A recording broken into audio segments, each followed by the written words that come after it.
What is up, dudes and dudettes? This is EditionzTV here, and today I've got another Chem Strike gameplay for you guys.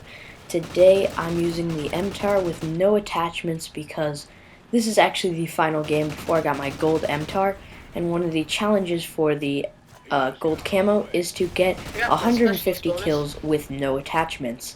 So that's what I'm doing right here. It's the last challenge that I needed to get, and today I finally, and after this game actually, I finally got my gold MTAR. So it's going to be really cool playing in both competitive and pubs, and the gun looks really sick, and it's a lot of fun to play with because also it's my favorite gun in Call of Duty Ghosts. But moving on to the commentary topic, I'm going to be talking about Call of Duty Championships, the COD qualifiers, basically the champs in general, and talking about how Infinity Ward is making a step in the right direction. So to start off, the first preliminary qualifiers for COD Champs is actually today. It's going on right now as I speak, and maybe you're watching this in the future and they're already over, but in the future you can watch the next Call of Duty US preliminary qualifiers, which is the second one, and that is going to be hosted on the 8th of February because today is the 1st. So, or actually, well, the time of this commentary is the 1st. So actually, when you're watching this video, which is Sunday, it was actually yesterday. So I just realized that I'm making this video for Sunday and not Saturday. So yeah, just keep that in mind. But you can watch the next qualifier, which is on the 8th.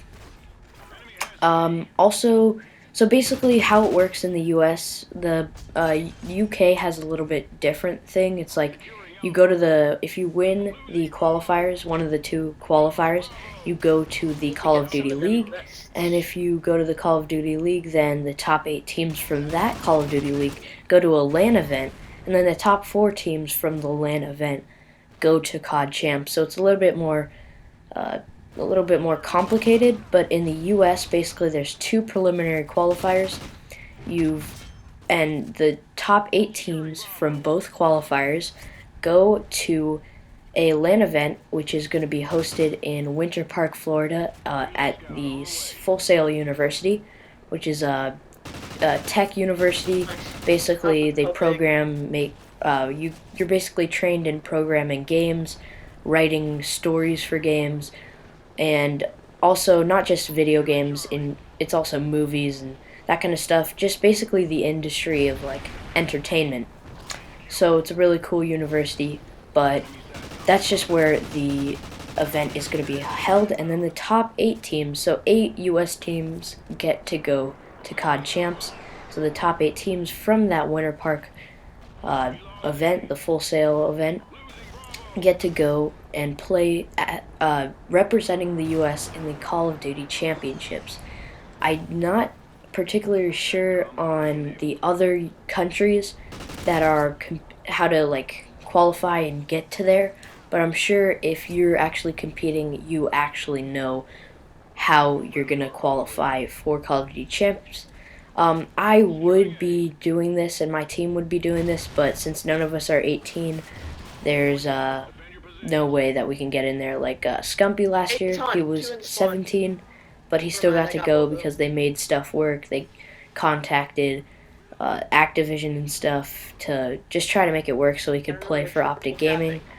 But he was 17, and that's like way closer to 18 because I'm only 13, and the rest of my team are only 13. So there's basically no chance in us getting by and playing in Call of Duty Championships. But if we were 18, we would definitely be doing it, no doubt. There would be no doubt, not a shadow of a doubt. Doubt. Sorry for saying doubt a lot, but we would be playing in the qualifiers. I don't know if we'd make it.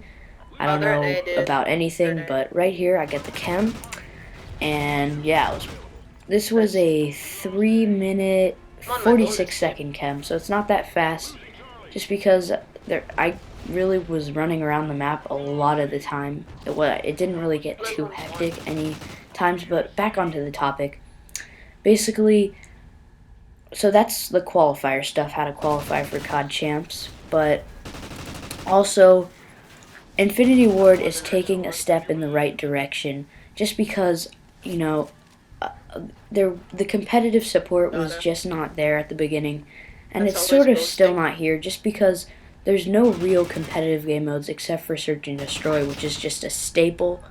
They didn't bring back Hardpoint, and we all thought that CTF was a staple in the competitive COD scene because it's always been a competitive game mode, and they decided to take it out. Blitz is okay, but it's either super fun, super competitive, and you're like, oh my gosh, I love this so much more than CTF, or it can be just like, this is a gimmick game, there's no point in this, it's a joke, and yeah, that's not very good, it's inconsistent, but they're taking a step in the right direction. I'm happy that they're bringing back Call of Duty Championships, and it's also being hosted on the Xbox One, which is kind of weird because the qualifiers are all on 360, but the actual event itself is on the One. But this commentary is wrapping up. I'm happy for all the teams in the future. This is just in advance. Happy for all the teams who qualified for Call of Duty Championships. And it's going on March 28th through the 30th. I think it's going to be some weekend, late March. That's how it's going to be. I'll see you dudes and dudettes later. All the links are in the description. Bye.